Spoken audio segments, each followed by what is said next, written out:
Selamat siang dan salam sejahtera untuk kita semua. Yang terhormat kepada Ibu Fani Rahmawati MPD selaku dosen pengampu mata kuliah praktik akuntansi dan teman-teman yang saya sayangi. Sebelumnya izinkan saya untuk memperkenalkan diri. Nama saya Deborah Uli, NPM 1813031049. Pada kesempatan kali ini, di video ini saya akan membahas jawaban dari siklus akuntansi pada perusahaan Craftsman Tailor yang terjadi pada bulan Maret. Nah, kita langsung saja membahasnya. Oke, untuk memulai penjelasan saya, sebelumnya saya menjelaskan dulu dan membacakan tentang kebijakan yang ada dalam akuntansi perusahaan Craftsman Tailor ini. Untuk yang pertama adalah untuk daftar harga. Baju wanita tanpa furing itu Rp160.000 per baju, baju wanita dengan furing itu Rp190.000 per baju, juga baju pria tanpa furing harganya Rp100.000 per baju, dengan furing baju pria Rp140.000 per baju, celana wanita Rp150.000 per celana, dan celana pria harganya Rp165.000 per celana. Juga apabila melakukan permak baju pria atau wanita, harganya mulai dari Rp20.000 hingga Rp50.000 per baju. Oke, kita akan masuk dalam jurnal umum. Di sini jurnal umumnya, sebelumnya saya membacakan dulu juga kebijakan yang ada. Yang pertama yaitu metode pencatatan perlengkapan menggunakan metode real. Yang kedua, metode pencatatan pembayaran di muka menggunakan metode real. Juga yang ketiga, pencatatan penerimaan di muka menggunakan metode nominal. Yang keempat, pembelian peralatan jika lebih dari sama dengan Rp1 juta diakui sebagai aset tetap berwujud, dan pembelian peralatan di bawah Rp1 juta maka diakui sebagai perlengkapan. Yang kelima, pemeliharaan dan perbaikan aset tetap berwujud lebih dari sama dengan Rp800.000 itu diakui sebagai aset tetap, dan jika di bawah Rp800.000 diakui sebagai beban terjadinya. Juga di sini ada umur ekonomis masing-masing aset tetap berwujud, yaitu untuk mesin jahit itu 6 tahun dan mesin obras juga 6 tahun. Ya, kita akan masuk dalam jurnal umum. Saya akan membacakan soal transaksinya dan menjelaskannya. Yang pertama di sini soalnya adalah pada tanggal 2 April. Pada tanggal 2 April, Nona Syahadah menginvestasikan uang tunai untuk modal usaha senilai Rp200 juta. Maka jurnal umumnya adalah kas pada modal sebesar Rp200 juta. Ya, kita langsung masuk ke tanggal 3 April, yaitu Nona Syahadah membeli 3 unit mesin jahit Singer senilai Rp4 juta per unit secara tunai, dan Nona Syahadah juga membeli 3 unit mesin obras Singer seharga Rp1.300.000 per unit secara tunai. Maka jurnal umumnya adalah peralatan mesin jahit dan peralatan mesin obras. Mesin jahit senilai Rp12 juta dan mesin obras senilai Rp3.900.000 pada kas di kredit senilai Rp15.900.000. Langsung di tanggal 4 April itu membeli peralatan tailor berupa gunting, penggaris, benang obras, benang jahit, jarum jahit senilai Rp1 juta secara tunai. Maka jurnal umumnya adalah pada tanggal 4 ini perlengkapan tailor pada kas senilai Rp1 juta. Yang tanggal 6, menyewa ruko untuk kegiatan usaha tailor selama 3 tahun senilai Rp63 juta secara tunai. Maka jurnal umumnya adalah sewa dibayar di muka pada kas sebesar Rp63 juta. Lanjut di tanggal 10. Tanggal 10 di sini adalah melakukan menerima jasa tailor atau pendapatannya. Sebelumnya, karena ini banyak, kita hitung terlebih dahulu transaksinya. Di sini saya udah menyiapkan kolom perhitungan transaksi untuk tanggal 10. Di yang pertama adalah baju wanita tanpa furing, membeli secara tunai 1 pieces 1 unit dan kredit 1 unit, sehingga totalnya masing-masing di kas dan piutang adalah Rp160.000 sesuai dengan harga yang telah saya bacakan tadi di awal. Baju wanita tanpa furing sebesar Rp160.000. Di sini saya udah membuatkan daftar harganya juga di kolom perhitungan transaksi ini, sehingga teman-teman yang menonton video ini bisa langsung tahu daftar harga transaksinya juga di sini. Saya akan membacakan langsung nominalnya saja. Juga lanjut, di tanggal 10 April ini baju wanita dengan furing 1 unit secara tunai sehingga totalnya 190. Lalu baju pria dengan furing 3 unit kredit, 3 unit secara kredit, maka total piutangnya adalah Rp420.000. Juga celana pria 1 unit tunai sehingga total kasnya Rp165.000. Permak baju 3 unit secara tunai, dimana di sini permak baju di tanggal 10 ini adalah perpotongnya seharga Rp30.000 sehingga dikalikan 3 sehingga totalnya pada kas ada Rp90.000. Jadi total kas kita di tanggal 10 ini adalah Rp605.000 total kas, dan di total piutang adalah Rp580.000 sehingga total pendapatan kita adalah Rp1.185.000. Maka total ini kita pindahkan ke dalam jurnal umum. Kas piutang usaha pada pendapatan, kas senilai Rp605.000, piutang usaha Rp580, dan totalnya Rp1.185.000. Lanjut di tanggal 12 April. 12 April ini masih sama soalnya seperti tanggal 10 April, dimana kita harus menghitung transaksinya dulu. Di sini ada baju wanita tanpa furing 1 unit secara tunai sehingga totalnya Rp160.000. Juga baju pria 1 unit secara tunai totalnya Rp100.000, dan baju pria dengan furing 1 unit secara tunai sehingga totalnya Rp140.000, dan celana wanita 2 unit secara tunai sehingga totalnya Rp300.000, dan total keseluruhan kas kita adalah Rp700.000. Begitu juga dengan pendapatan kita, karena kita tidak ada transaksi secara kredit di tanggal 12 April ini sehingga piutang kita juga tidak ada. Sehingga jurnal umum yang ada di tanggal 12 April adalah kas pada pendapatan senilai Rp700.000. Lanjut di tanggal 13.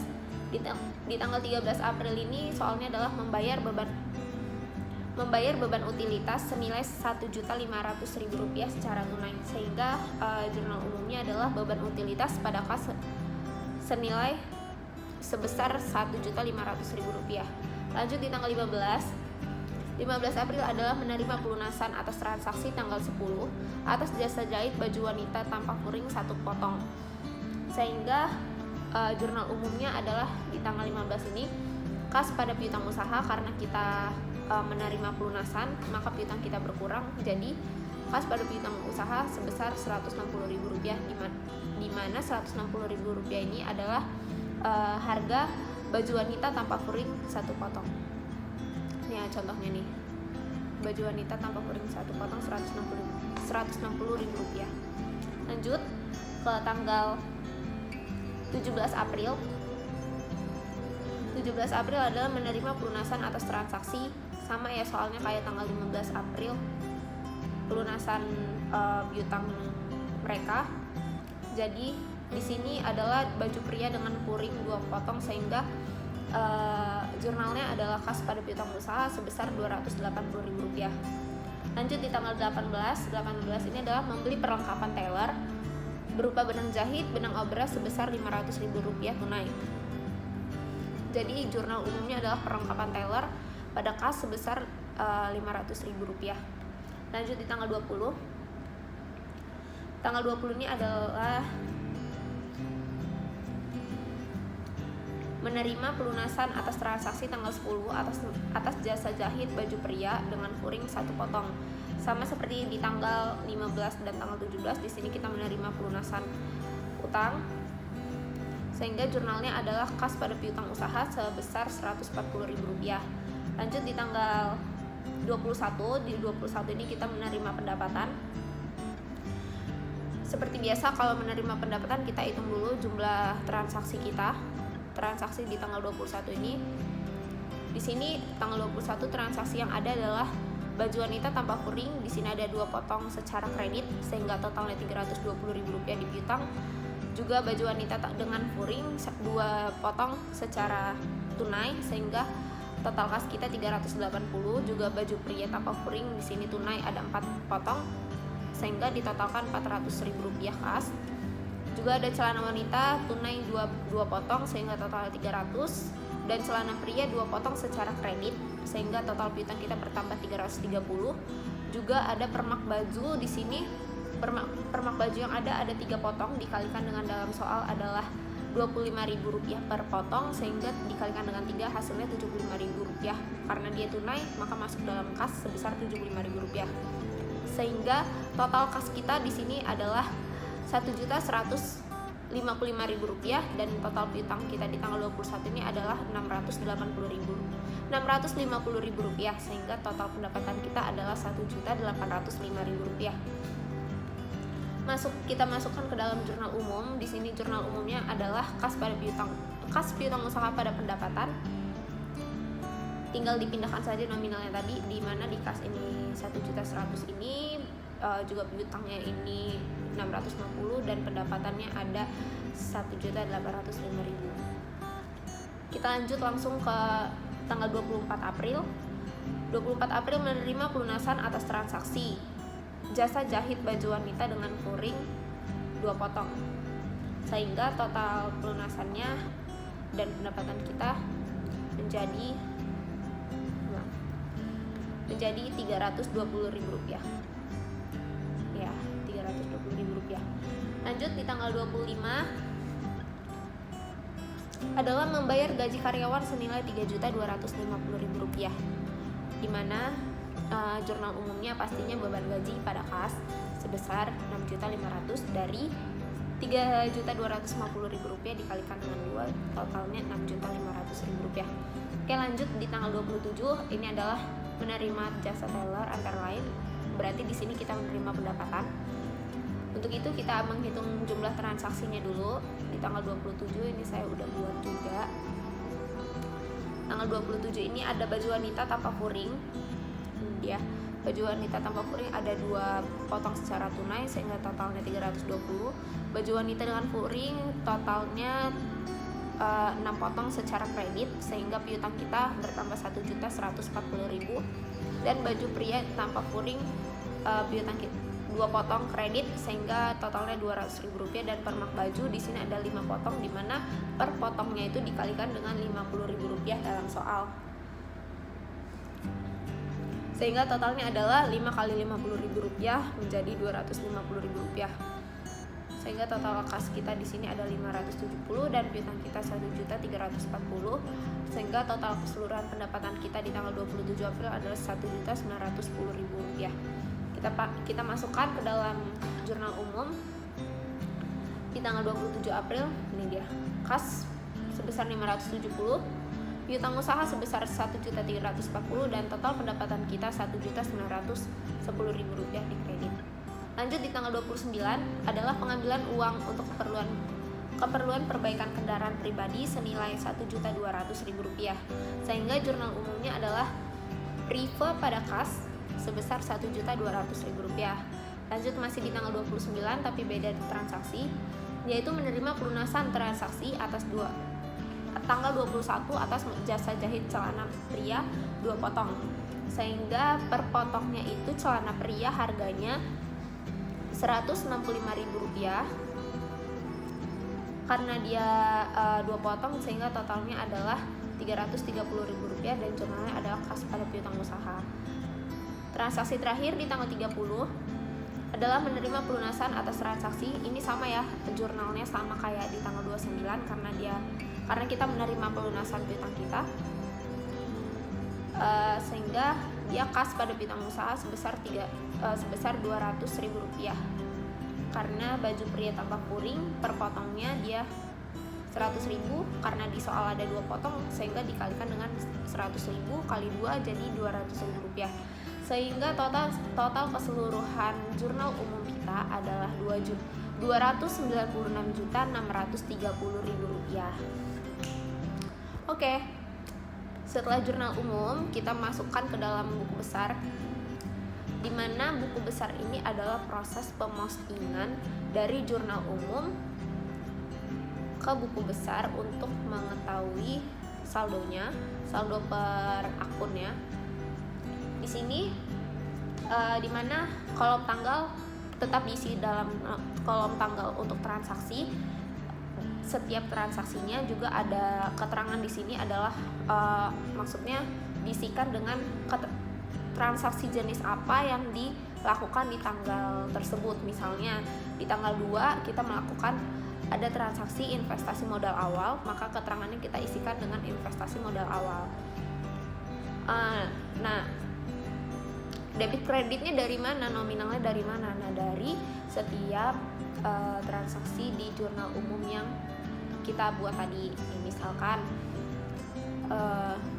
di tanggal 2 kita melakukan investasi modal. Ini investasi modal. Di jurnal umum kita juga tanggal 2, di sini ada akun kas. Akun kas kita terdapat 200 juta rupiah di debit, sehingga di debit ini nominal kas yang di debit ini kita pindahkan, kita posting ke dalam buku besar, tetap di debit, sehingga saldo kita ada 200 juta di debit. Nah, begitu juga tanggal 3. Nah, di sini kan di tanggal 3 kita masih punya juga akun kas sebesar 15.900.000 rupiah di kredit.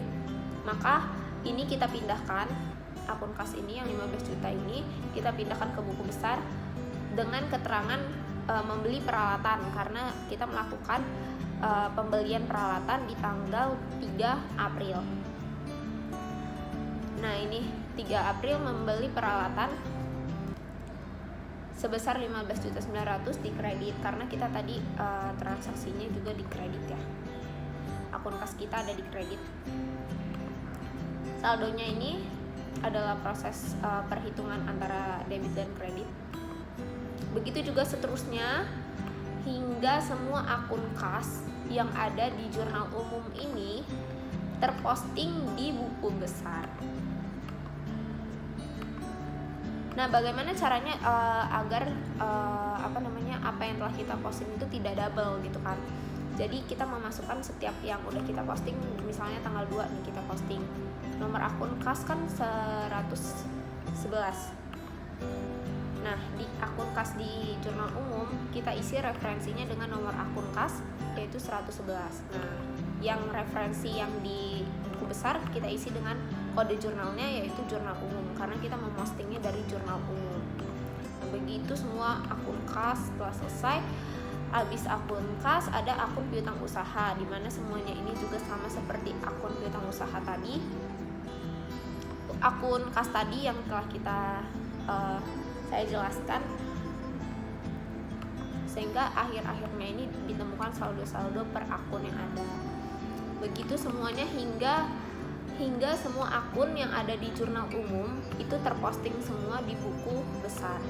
Setelah kita memasukkan dalam buku besar ini semuanya, nah kita membuat neraca saldonya, neraca saldo Cashman Teller. Nah, setiap akun yang telah kita hitung tadi, apabila kita udah menemukan saldonya di buku besar tadi, kita pindahkan, kita posting ke dalam neraca saldo. Nah, misalnya nih di akun kas kita telah menemukan saldo akhir kita adalah 114.860.000. Ini ya, 114 juta. Maka kita posting akun kas dengan nomor akun 111 ini ke dalam neraca saldo. 11 akun kas 114.860.000 rupiah. Begitu dengan semua akun-akun yang ada nih, semuanya hingga beban sewa. Ada kas, piutang usaha, perlengkapan, sewa pribadi muka, peralatan tailor berupa mesin jahit, juga ada mesin obras, ada modal kita, ada priv, ada pendapatan, beban utilitas, beban gaji. Semuanya dimasukkan ke dalam neraca saldo, sehingga ditemukan total keseluruhan neraca saldonya adalah 205.600.000 rupiah. Ya, setelah membuat neraca saldo, kita membuat jurnal umum dari Cashman Teller ini. Maksudnya jurnal penyesuaian. Ya, ini jurnal penyesuaian Cashman Teller. Saya akan bacakan soalnya, soal jurnal penyesuaiannya. Yaitu yang pertama adalah perlengkapan tersisa senilai 300.000 rupiah. Jadi penyesuaian yang terjadi adalah beban perlengkapan pada perlengkapan senilai Rp1.200.000. Kenapa 1.200.000? Karena dalam informasi data per 30 April dalam soal itu perlengkapan yang tersisa sebesar Rp300.000. Sementara di neraca saldo kita mempunyai saldo perlengkapan sebesar Rp1.500.000. Maka 1.500.000 ini dikurangkan dengan Rp300.000 sehingga totalnya adalah Rp1.200.000. Oke, lanjut ke penyesuaian yang kedua adalah penyusutan mesin jahit dan mesin obras. Di sini kita pisahkan antara mesin jahit dan mesin obras dengan akunnya adalah beban penyusutan mesin jahit pada akumulasi penyusutan mesin jahit.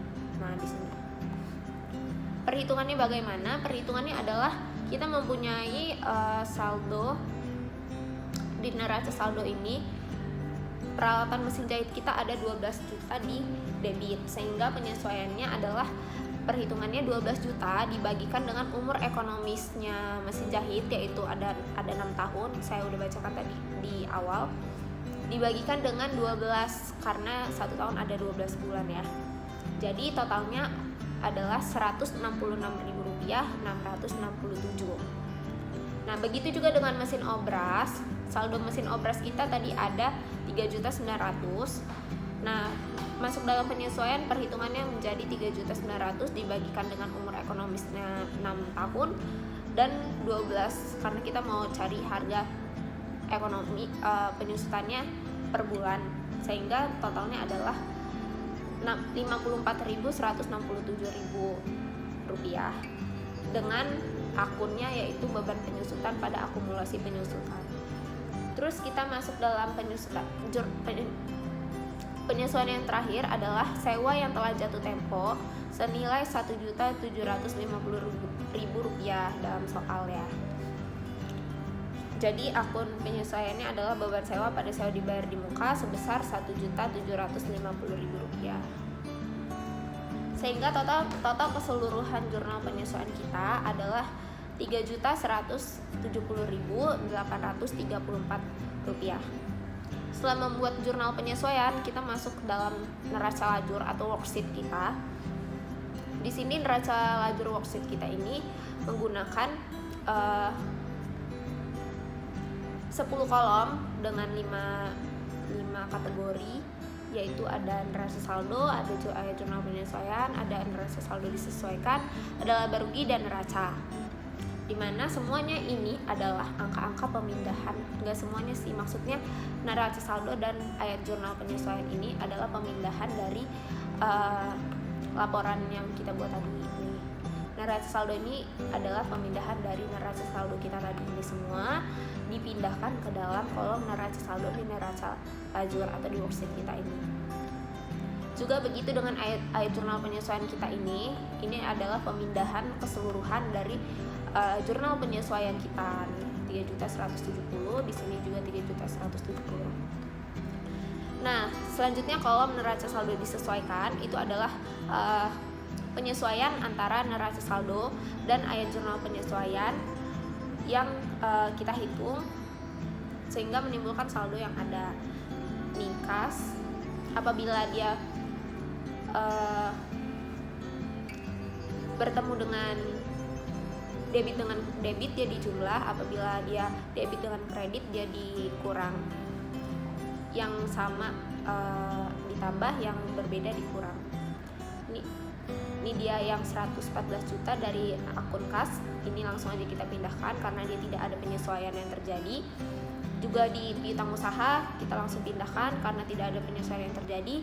Juga perlengkapan di sini karena tadi ada penyesuaian kita 1.200.000 di kredit sehingga 1.500.000 dikurangin 1,2 ini, sehingga total saldo yang disesuaikannya, neraca sesuaikannya adalah Rp300.000. Juga begitu dengan sewa dibayar di muka ini dikurangkan sehingga ini dia nominalnya. Begitu seterusnya hingga beban sewa, sehingga neraca saldo disesuaikan kita memiliki saldo balance-nya adalah Rp205.820.834. Kita lanjut ke kolom laba rugi, di dimana kolom laba rugi ini adalah pengisian dari nomor akun 4 hingga 6. Mulai dari pendapatan ini hingga beban-beban, kita pindahkan semua saldo yang telah disesuaikan ini ke dalam kolom laba rugi. Nah, apabila kolom neraca, dia adalah pemindahan saldo yang disesuaikan dari nomor akun 1 hingga akun 3. Sini sampai dengan priv, dari kas sampai dengan priv, itu kita pindahkan semuanya ke kolom neraca. Sehingga dari total keseluruhan laba rugi kita dan neraca kita ini ditemukan jumlah ruginya perusahaan Craftsman Tailor ini pada bulan April ini adalah Rp5.570.834.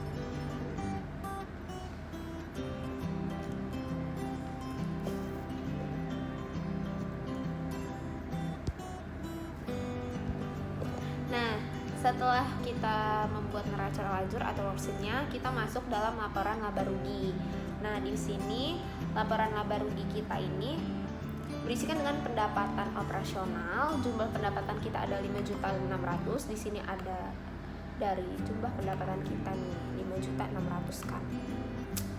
Nih 5.600.000 ini dimasukkan ke dalam laba rugi, sehingga total pendapatannya 5.600.000. Juga kita masukkan dalam beban-beban kita, sehingga total keseluruhan beban operasional ada 11.170.834.000, sehingga ini dia rugi operasional kita adalah 5.570.834. Setelah membuat laporan laba rugi, kita membuat laporan perubahan modal, di mana perubahan modal yang pertama pada modal tanggal 1 April nona syahadah ini adalah 200 juta rupiah, ditambah dengan ada rugi bersih. Rugi bersihnya ada 5.570.000 dan prifnya ada 1.200.000, sehingga penurunan modalnya adalah 6.770.834. Sehingga modal akhirnya nona syahadah ini pada tanggal 30 April adalah 193.229.166 rupiah. Nah, setelah laporan perubahan modal adalah laporan neraca. Kita membuat laporan neraca, di mana di sini adalah harus balance-nya antara aset dan kewajiban dan ekuitas kita. Di sini total aset ada aset lancar kita adalah kas, piutang, perlengkapan sewa dibayar di muka ini berjumlah 177.550.000 rupiah, dan aset tidak lancar kita di sini ada peralatan, akumulasi. Peralatannya ada mesin jahit dan mesin obras, juga akumulasinya ada mesin jahit dan mesin obras, sehingga total aset tidak lancar kita di sini adalah 15.679.166 rupiah. Juga di kewajiban kita di sini kita tidak mempunyai kewajiban di bulan April ini, hanya saja ada modal akhir kita tadi di sini adalah 193 juta ini adalah dari perubahan modal akhir kita tadi 193.229.166 rupiah, sehingga neraca kita berjumlah antara aset dan kewajiban dan ekuitas kita adalah balance sebesar 193.229.166 rupiah. Setelah membuat laporan neraca, kita membuat laporan jurnal penutup kita, di mana jurnal penutup ini berisikan dengan pendapatan, modal, priv, dan beban-beban kita, juga ikhtisar laba rugi. Di mana di sini yang pertama adalah pendapatan pada ikhtisar laba rugi kita senilai 5.600.000. Juga di sini ada ikhtisar laba rugi pada beban-beban kita, ada utilitas, gaji, perlengkapan penyusutan mesin jahit dan obras, juga beban sewa berjumlah 11.170.834. Juga ada modal pada priv itu 1.200.000, juga ada modal pada ikhtisar laba rugi adalah 5.570.834 rupiah. Ini merupakan hasil ruginya si Craftsman Tailor ini, sehingga total jurnal penutup kita secara keseluruhan adalah 23.541.668 rupiah. Setelah membuat jurnal penutup, kita membuat neraca saldo setelah penutupan. Nah, neraca saldo setelah penutupan ini didapatkan dari mana? dari yang kita telah buat tadi, jurnal penyesuaian dan jurnal penutup ini, semuanya kita input ke dalam buku besar kembali, sehingga ini dia ya, yang jurnal penyesuaian ini adalah di perlengkapan. Dalam jurnal penyesuaian kita yang pertama adalah beban perlengkapan pada perlengkapan. Nah, kita masukkan ke dalam buku besar. Di beban perlengkapan kita, pada perlengkapan, beban perlengkapan kita nih di tanggal 30 ada AJP senilai 1.200.000 di debit. Nah, setelah itu pada perlengkapan tadi adalah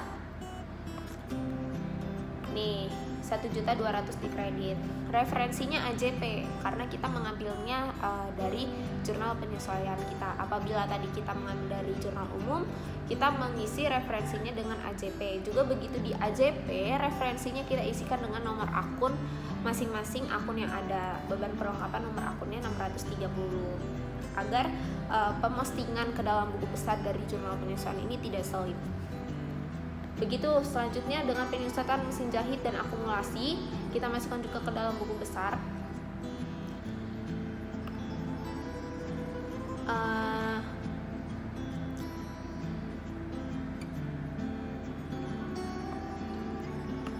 Yaitu beban penyusutan pada akumulasi, dimana beban penyusutan nih dia, beban penyusutan mesin jahit kita AJP ini ada 166.000 di debit, dan di bagian akumulasi penyusutan mesin jahit ini mesin obras. Nah, ini mesin jahit ada AJP juga sebesar 166.000 rupiah. Selanjutnya ada yang mesin obras nih dia. Yang mesin obras juga sama seperti mesin jahit. Ini kita masukkan ke dalam buku besar. Nih, beban penyusutan mesin obras AJP-nya ada 54.000 dan akumulasinya juga 54.000 di kredit. Nah, ini dia mesin obras di kredit 54.000. Juga yang terakhir penyesuaian yang terakhir adalah beban sewa pada sewa dibayar di muka. Juga kita masukkan. Beban sewanya nih 1.150.000 rupiah dan beban sewa pada sewa dibayar di muka. Sewa dibayar di mukanya ini dia tanggal 30 ayat jurnal penyesuaian 1.750.000 rupiah di kredit. Oke, itu untuk AJP. Juga begitu dengan jurnal penutup, di mana jurnal penutup ini kan dibuatkan untuk menutup semua akun pendapatan ikhtisar laba rugi, juga modal priv. Ini semuanya kita masukkan ke dalam buku besar. Sama seperti jurnal penyesuaian tadi. Ini dia jurnal penutup, ada pendapatan pada ikhtisar laba rugi. Pendapatan kita nih. Ini dia. Sebesar 5.600.000 di debit pendapatan pada ikhtisar laba rugi. Kodenya referensinya adalah kita ubah karena kita ngambil dari jurnal penutup, maka kita tuliskan di bagian referensi buku besarnya adalah jurnal penutup. Begitu di jurnal penutupnya, bagian referensi kita isikan dengan nomor akun yang ada. Oke. Begitu seterusnya hingga semuanya ini masuk ke dalam buku besar. Nah, di sini dia karena sudah ditutup maka saldonya adalah 0. Ini juga ikhtisar laba rugi karena sudah masuk jurnal penutupan ini maka saldonya adalah 0. Begitu juga prive ada jurnal penutup maka saldonya sudah habis. Karena jurnal penutup itu adalah fungsinya untuk menutup akun-akun beban yang ada. Ini dia jurnal penutup, di beban habis. Beban gaji habis, beban perlengkapan habis. Setelah kita masuk jurnal penutup kan dari semua saldo buku besar yang kita buat tadi, kita masukkan ke dalam neraca saldo setelah penutupan. Neraca saldo yang setelah jurnal penutupnya itu kita posting juga ke dalam buku besar sehingga keluarlah neraca saldo setelah penutupan. Ini dia kasnya, semuanya sudah ada di sini. Nah, akun-akun yang udah kita tutup tadi udah habis semua akunnya, sehingga saldo akunnya tidak lagi masuk ke dalam neraca saldo setelah penutupan karena saldonya sudah tidak ada lagi. Sehingga total neraca saldo setelah penutupan adalah Rp193.450.000. Setelah kita membuat neraca saldo penutupan, kita membuat jurnal pembalik, di mana jurnal pembalik ini untuk digunakan pada tanggal 1 Mei atau pada bulan berikutnya.